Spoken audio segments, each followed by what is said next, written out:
ये है national news live.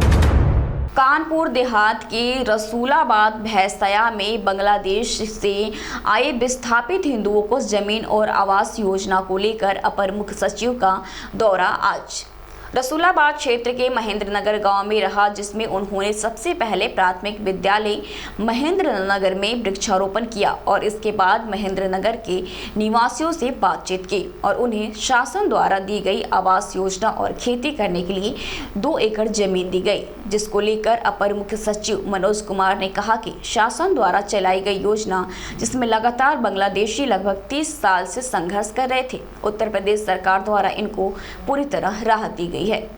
1970 में ईस्ट पाकिस्तान से लगभग 400 परिवार आए थे, जिनको मदन सूत मिल मेरठ में रिहैबिलिटेट किया गया था, पुनर्वास किया गया था। उस समय जो लोग आ रहे थे ईस्ट पाकिस्तान से, उनको 2 तरीके से पुनर्वासित किया जा रहा था।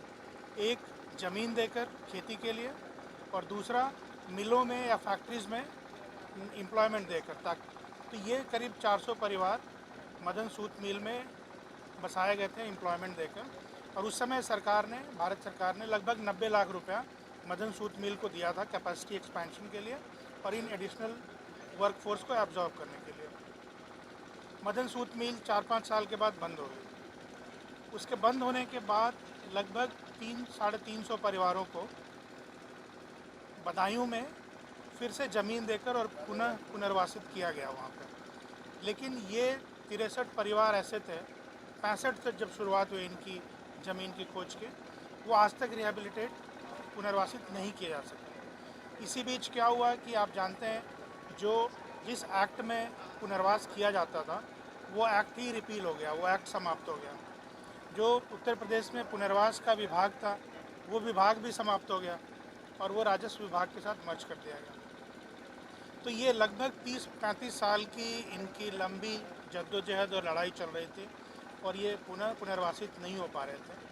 तो अभी माननीय मुख्यमंत्री जी ने इस पे कैबिनेट में इन चीज़ों को लाकर और इन 63 परिवारों को 2-2 एकड़ ज़मीन खेती के लिए और 200 स्क्वायर मीटर का ज़मीन मकान बनाने के लिए दिया।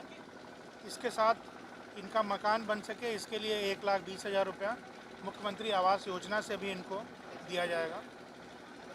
खेत पहले तो हमें नहीं पता था, वही खेत देखने के लिए हम लोग आए हुए थे, लेकिन वो समतल है, थोड़ी सी ऊसर है। तो खेत को अच्छा बनाने के लिए अगर मेड़बंदी की ज़रूरत है, सिंचाई की सुविधा पैदा करनी है या और भी किसी तरह से ऊसर सुधार वगैरह का कार्यक्रम करना है, तो वो नरेगा के अंतर्गत उसकी योजना स्वीकृत की जाएगी और वो सहायता उनको दी जाएगी। इसीलिए नरेगा के एडिशनल कमिश्नर भी आए हुए हैं। तो ये 3-4 इम्पॉर्टेंट कंपोनेंट्स हैं, ज़मीन खेती के लिए, मकान के लिए और फिर मकान सीएम आवास योजना में, और उस ज़मीन को उपजाऊ और अच्छा बनाने के लिए ताकि ये लोग वहाँ ठीक से व्यवस्थित हो सकें, नरेगा से सारे काम वहाँ पे किए जाएंगे। तो बेसिकली ये इनकी इस 65 परिवारों की